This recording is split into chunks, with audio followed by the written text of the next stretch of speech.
Agora aqui nós vamos apresentar de forma sintética, que eu creio que vocês leram, quem não leu tem acesso aí, não é?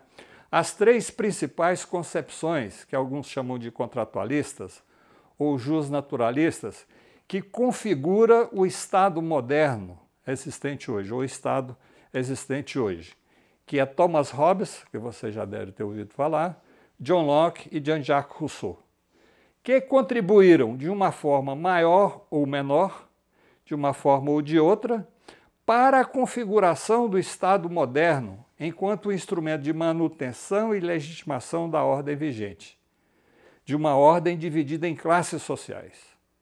Poderíamos aqui acrescentar a legitimação da ordem vigente, da opressão, da exploração de classes, que é exercida através da violência em seus diversos níveis. Não é só a violência chegar e bater, chegar e prender, chegar e assassinar, chegar e torturar. Não é? A violência também tem seus diversos níveis, desde a violência simbólica até a violência física. Não é? E aí, claro, que isso aí tem diversas formas desse exercício da violência.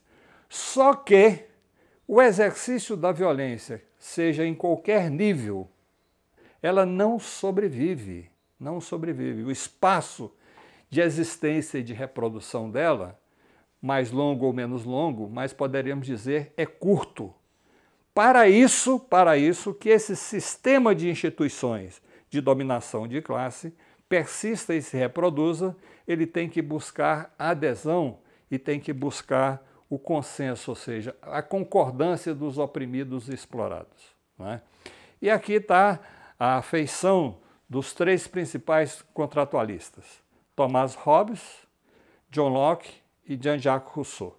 Não é? A grande frase atribuída ao Thomas Hobbes é que o homem é lobo do homem, em guerra de todos contra todos. Essa frase é interessante porque ela pode dizer que ela, numa frase, reduz, sintetiza, não é, a essência de toda a teoria do Hobbes, que é um catatal desse jeito aqui, que ele vai desenvolver, porque ele entra em detalhes, entra para o campo da física, da química, etc. É um grande pensador. Eu não concordo com a teoria do Hobbes, totalmente, mas reconheço que ele é um grande pensador. Talvez um dos últimos grandes pensadores que o processo civilizatório tenha produzido. Né? Posteriormente a ele, eu citaria Karl Marx e Friedrich Engels, né? Mas esse é um dos últimos. Né? Hobbes, na sua obra Leviatã, ele vai desenvolver um raciocínio básico, eu vou colocar de forma muito sintética para vocês aqui. Né? Ele parte do pressuposto que a natureza humana, o homem no seu estado natural, sem nada que o restrinja, que o limita, ele é egoísta, ele busca viver com prazer. Porém, esse homem, no seu estado natural, ele é dotado de razão. Portanto, para assegurar seu direito à vida, ele é livre, porque não há nenhuma amarra, não há leis, não há nada que o impeça. Não é? Ele é livre para fazer tudo o que desejar, apropriar-se do que ele necessita, não é? Inclusive submetendo ou até mesmo eliminando outros homens. Isso faz com que prevaleça um estado de ameaça constante de insegurança. Cada um age enquanto indivíduo na busca da satisfação das suas necessidades, na busca do seu prazer. Né? Então, no estado de natureza, o homem, ao buscar livremente condições para assegurar a sua vida, promove a discórdia, estabelecendo a competição em consequência da busca de posses e do lucro. Estabelece a desconfiança que o leva a buscar segurança e a busca da glória, que é a busca da reputação. E, inevitavelmente, ele, enquanto indivíduo, dotado de razão, buscando satisfazer suas necessidades, ele entra em confronto com outros, que se encontram em situações semelhantes. Assim é estabelecida a guerra de todos contra todos.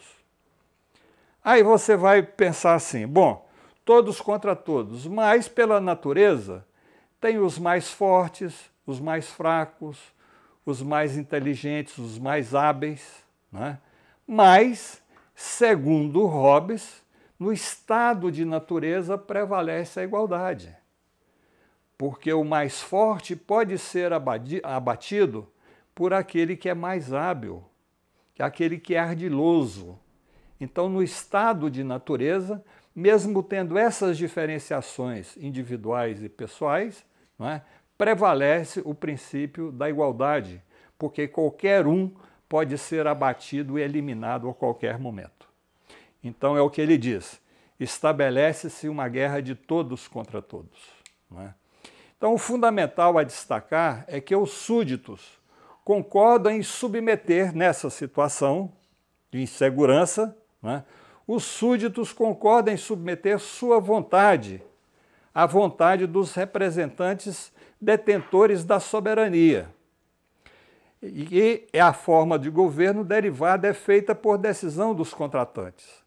Ou seja, vendo-se ameaçado, cada um é soberano. A palavra soberania, que às vezes, pelo menos da minha infância e juventude, soberano era rei e rainha, né? Era nobreza. Não. Aqui eles estão dizendo, soberano é detentor de vontade. Eu sou o soberano. Você é soberano, porque você é detentor da sua vontade. O problema aqui, segundo Hobbes e esses autores, é o que você vai fazer dessa soberania, dessa liberdade que você tem de ir, de agir, de pensar, que está na Constituição brasileira. Não é? Você é o soberano, você decide. Não é? Então, veja, nesse sentido, não é? Esses indivíduos que são soberanos abrem mão da sua soberania. Para o quê? Para buscar criar situações da sua sobrevivência. Não é? E isso é mais do que o consentimento ou concórdia. É uma verdadeira unidade de todos os indivíduos numa só pessoa, realizada por um pacto de cada homem com todos os homens.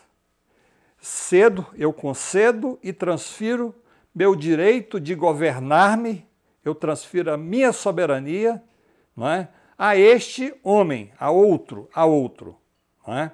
Ou a uma assembleia de homens, com a condição de transferires a ela o teu direito, autorizando de maneira semelhante todas as suas ações. Então, a minha soberania para assegurar o meu direito à vida, viver com prazer, viver com segurança, eu transfiro a minha soberania para outros. Que aí está a ideia da configuração do chamado Estado moderno, não é? Que pode ser, no caso aqui alguns autores criticam, né? Que ele é um autor do absolutismo, eu discordo disso, não é? Porque ele é contrário ao absolutismo, ele vai mostrar isso mais na frente, não é? Mas o fato concreto é que eu transfiro a minha liberdade, a minha soberania para outros. Outro que tem que garantir os meus direitos naturais, não é? Tem que me assegurar o direito à vida, à liberdade, etc, etc. Não é? Com a condição de transferência de autorizando a semelhante a autorizar ao outro todas as ações que ele achar que é necessário para garantir a estabilidade e a vida.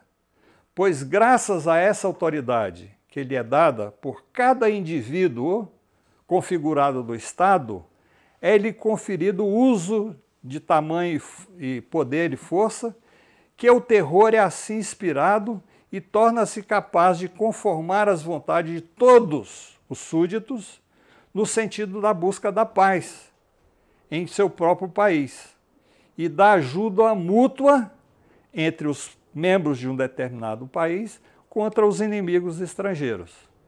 Então vocês percebam que há uma certa lógica muito interessante aqui em Hobbes, é que o estado de natureza é o que gera o terror, não é o Estado. não é o Estado.